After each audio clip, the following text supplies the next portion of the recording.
And we are back. Thanks for clicking on the link. Welcome to Good Energy. Enjoy the content, and everyone have a blessed day.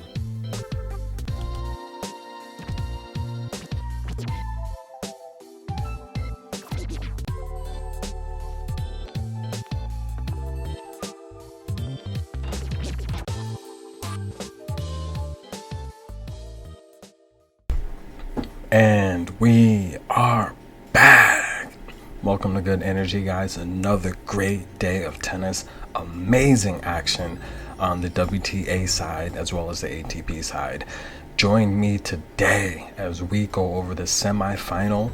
This will be a preview and prediction video, and also join me during the live matches for commentary and the comments. If you've listened so far, please hit the like button. If you follow the channel, then you know the picks I give out, they win. They really win, guys. Like 85% of them. So thanks for the love and support. Thanks for all the donations. Thanks for all the views and the likes. And let's get right into it. Iga Swiatek versus Jessica Pegula. This is a match I told you to take the first set over 8.5. That was paying very close to near even money, very reasonable.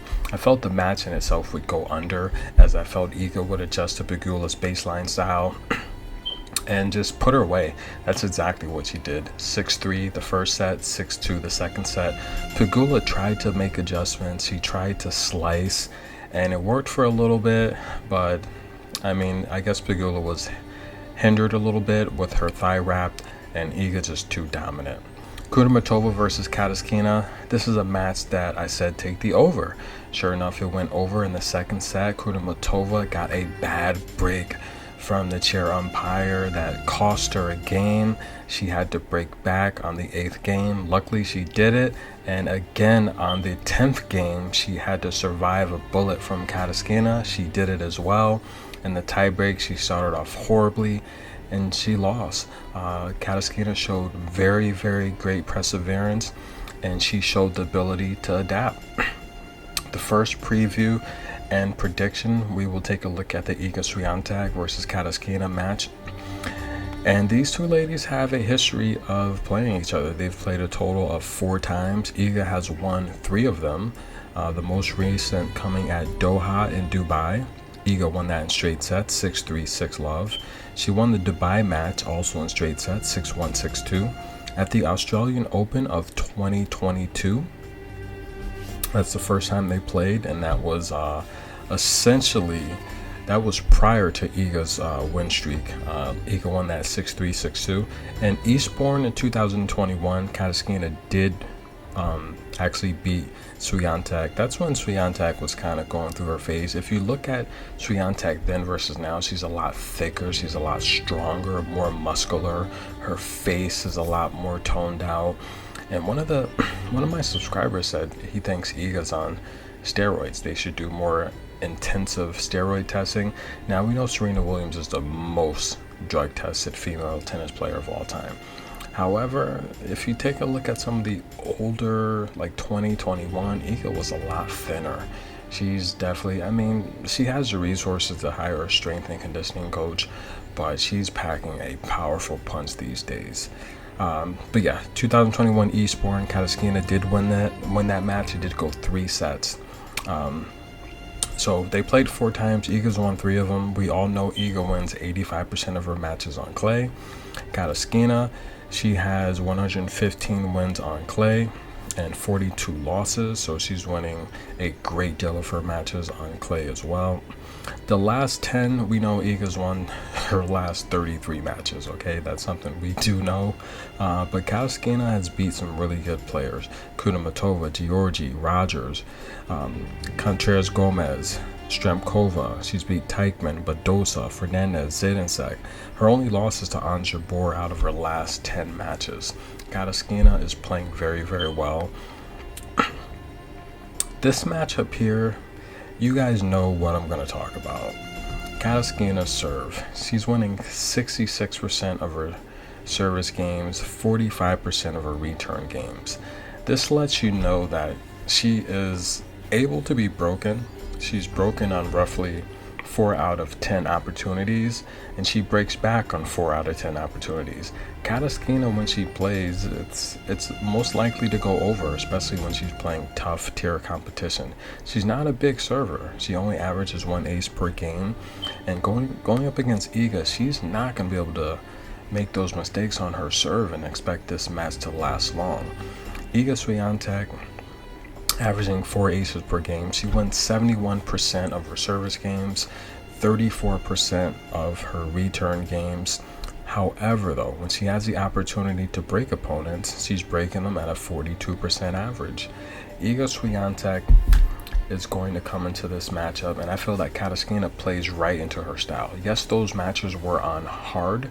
This is on clay, which could make a bit of a difference. However, Iga's game has transitioned very well from hard to clay, and Kataskina's style plays right into Iga Swiatek. However, one thing that I will think Iga will do, she's got the best coaches, the best training, is we know that Iga, when she plays on hard, she's a short rally player. She goes for her strike and her winner between 4 to 8 shots in the rally.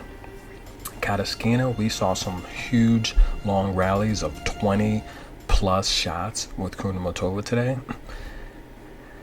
That's going to be her only chance to beat Iga. She's going to have to keep the ball in play and hope and cross her fingers that Iga makes mistakes. Early on with Jessica Pegula, she had to warm up. She was netting a lot. But the reality here is Jessica Pegula plays coming forward very well, and Jessica fell into a trap by trying to go toe-to-toe on the baseline with Iga Swiatek. Kataskina, that's how she plays. She's going to play baseline tennis. However, if you notice, when Kataskina gets that spring in her step, she starts bouncing around, she starts building her confidence. She will then sneak in a backhand cross-court angled winner. She's going to need a lot of those from Iga. But the reality here is I think Iga's a better shot maker. I think Iga's going to dictate the pace. I don't think Kataskina can match the level that Iga Swiatek's going to bring into this match. I think Iga has a better backhand. She's got the better forehand. She's got the better north to south play.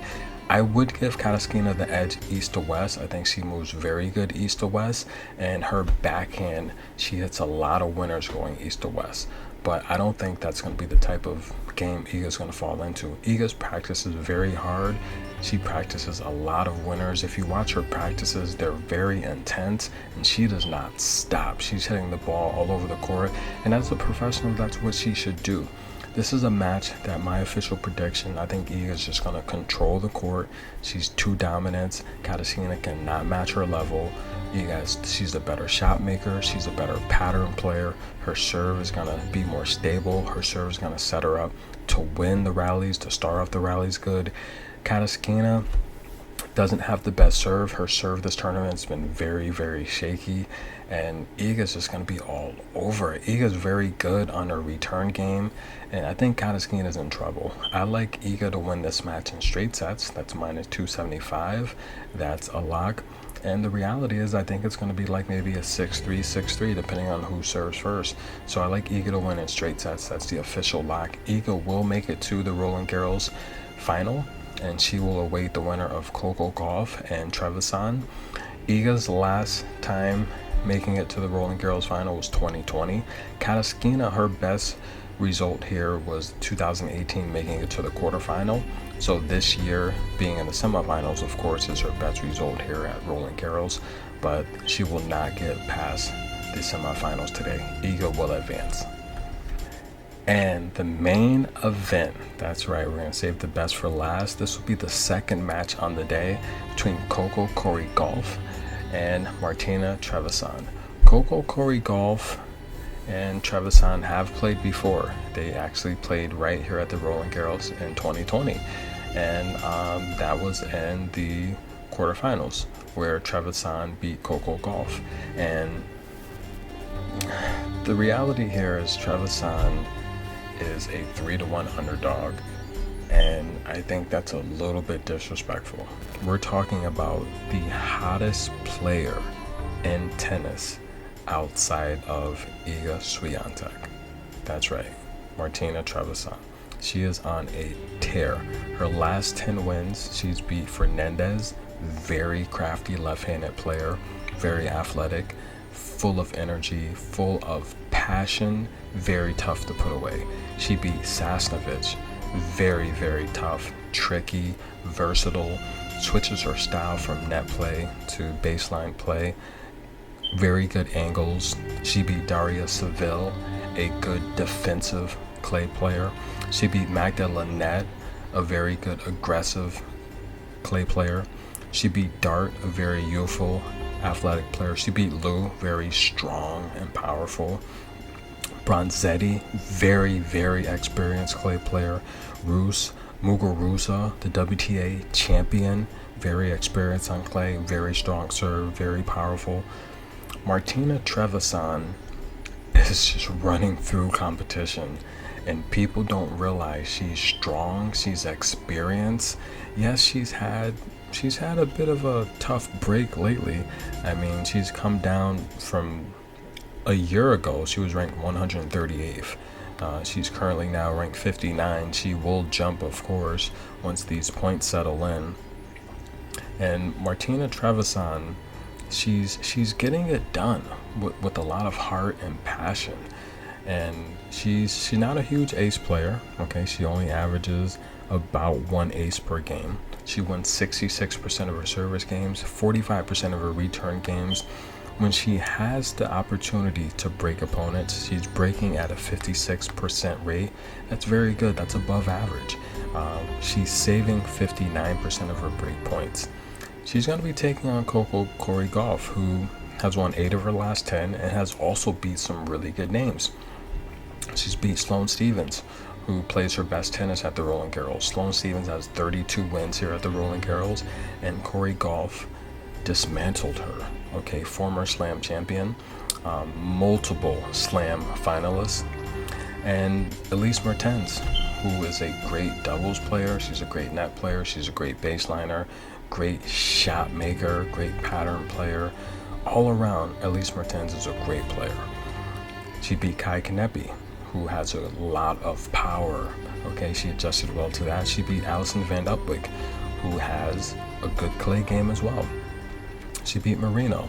And it's funny, Marino and Golf, they've played doubles together. They got into a little bit of a, exchange over the pattern calling the chair umpire accused Coco Gauff's father of doing. So that was kind of funny. Her only losses in her last 10 have come to Sakri and Halep, and both of those are straight sets. But Coco Korigov versus Bronzetti, they have played each other before, and Bronzetti beat Coco Korigov 3 sets here at the Roland Garros in 2020. Coco Gauff, she averages about 4 aces per game. She wins 71% of her service games, so she's pretty stable at holding serve. She wins 34% of her return games, and when opponents have the opportunity to break her, she saves 61% of her break points. So her numbers are very good while converting at a 43% break point opportunity. This match here, first of all, I just want to say I don't think Coco should be a 3-1 favorite. But with that said, I've been saying for a while now, Coco Gauff has the best coaches. She's got the best training. She's one of the most popular athletes on tour. If you watch her matches, after her matches, the fans run from the stands for their balls and their shirts and their hats to be autographed. Not even Iga Swiatek has a draw like Coco Gauff. Coco Gauff is one of the most popular players on the WTA tour. That is without a doubt, okay? Not Sakri, not Krejcikova, not Muguruza. It's Coco Gauff. She is very popular, as well as Layla and Emma Raducanu. Those are the top 3 popular ladies. Trust me, I cover tennis. Those are your top 3 popular ladies. Iga is popular. She's probably going to be 3rd or 4th. But Coco's definitely the most popular player. With that said, that's why a lot of the experts inflate her worth. She's a 3-1 favorite because of her popularity, not because of the head-to-head. If this was based on head-to-head, Bronzetti would be the favorite. Okay. Coco Gauff she's 5'9". She's going to be playing a 5'3" 6'3" player. Bronzetti's very short. She's compact, she's powerful, short center of gravity, and if you follow the channel, I tell you all the time, the players that have a short center of gravity that are athletic and strong can cause problems to taller players. With that said, Bronzetti also plays left-handed. Coco Gauff plays right-handed. Not only is Gauff going to have to make adjustments on her day off in terms of coaching and practicing, she's going to have to make sure she doesn't fold with that game plan. Okay, we know Coco Gauff on the big stage has she's only 18. 4 years ago, she did win the junior championship here, so she is big time. Let's not forget, she is big time. We've known about Coco Gauff for a few years now. She busts on the scene by beating Venus Williams at Wimbledon, and what do you know? She may have the task of saving Venus Williams' win streak if she makes it to the finals. But just so people know, this is since 2000. Bronzetti has an insane win streak of like 74 matches, but that's in like 1984 or something like that. But since 2000, yes, Serena and Venus, the top 2 win streaks. All right, so this match here, who's going to win this match? This is a match where Coco Gauff, she's 18, Bronzetti's 28. I've noticed in the past, especially with Coco Gauff playing Sloane Stephens at the US Open last year, it seems like, now I'm not talking about this match on clay, on hard. She ran into just a grown woman with grown woman power, and she couldn't make adjustments to it. Bronzetti is that type of opponent. She has a very strong forehand that's coming back at you left-handed that can literally throw you off balance. Leylah Fernandez, aside from the injury, the first 2 sets had her hands full. She did not know what to do. Okay? Sasnovich had her hands full. She could not hang with it. Coco Gauff, if she's going to win this match, she's going to have to do a lot of things perfectly. She's going to have to reduce her double faults. Do not forget, guys, last year, the year before that, Coco Gauff and Zachary led the tour in double faults, unforced errors. So her mental game has evolved this year, which is why she's having phenomenal results. And this is why I've been saying, how much longer, Coco Gauff? How much longer before you finally take the big one? Okay? Can you live up to the hype?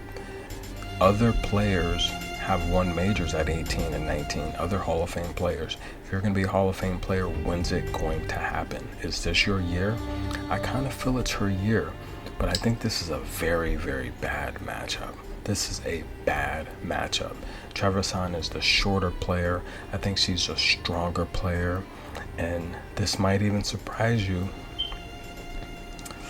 I think the athletic ability is about equal. I think it's equal.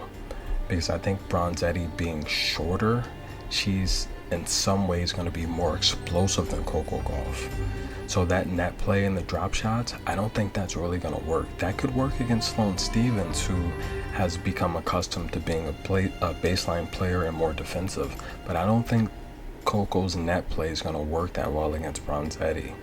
And if she tries to go blow for blow with Bronzetti, I don't think that's going to work either. Bronzetti, after each blow, screams, and a lot of players hate that. There's been, talk about how they just hate how she screams after every hit. It's distracting. But that's her rhythm, that's her routine. How do I think this match will play out? I think this match, the first set, is probably going to go 10, 11, 12, or 13 games. So I like the first set to go over 9.5 games. That's minus 130. That's going to be my official lock. Take the first set over 9.5 games. If I had to pick a winner, I do think Coco Gauff somehow, some way will find a way to get through this match. I do think she will, but I do like this match to go over. That's the official prediction. If I have to pick someone to win, I'll pick Coco Gauff. I think it's her year. I think the fans, everyone wants to see Coco Gauff versus Iga Swiatek. But Trevisan is a live dog. And I am not comfortable picking Coco Gauff a 3-1 favorite to beat her, considering Trevisan has already beat her. I am not laying 3-1 on Coco Gauff. That is not happening, because I think Trevisan can win this match, very much so. My official prediction: take the first set over 9.5. A slight lean for Coco Gauff to squeak a victory. I think the fans will want her to win. I think the world wants her to win. The world wants to see Gauff versus Swiatek. I think Gauff versus Swiatek will be a much more favorable matchup than Trevisan versus Gauff, because I think Iga's a tennis player. The way Gauff has been playing tennis lately, that would be a match versus Iga Swiatek. Gauff could have an opportunity to win. She could have a chance to break her. It's more of a traditional match where she can make coaching adjustments based on her training. This match with Trevisan, it's going to be unconventional for her. She's shorter. I think she's faster. I think she's stronger. And I think she's playing well. She's hit a stride where she's playing very well. And it's not a match I would lay 3-1 on Coco Gauff. It's just not going to happen. Take the over 9.5 first set. And remember, Trevisan is a live dog to upset Coco Gauff. I think this should be a pick'em or very close. But enjoy this match, guys. Get your popcorn. It's going to be starting in approximately 8 hours. So if you are in America, get some rest, but get up early. I will be watching this match. I'll have a large popcorn, extra butter, big screen TV. This is going to be amazing. This is the Super Bowl. This is going to be great tennis, guys. This is good energy, guys. Those are your picks for today. Iga Swiatek to win in straight sets. Coco Gauff, Trevisan first set to go over 9.5. And thank you for all the likes, all the comments, all the support. Over 400,000 views, and we are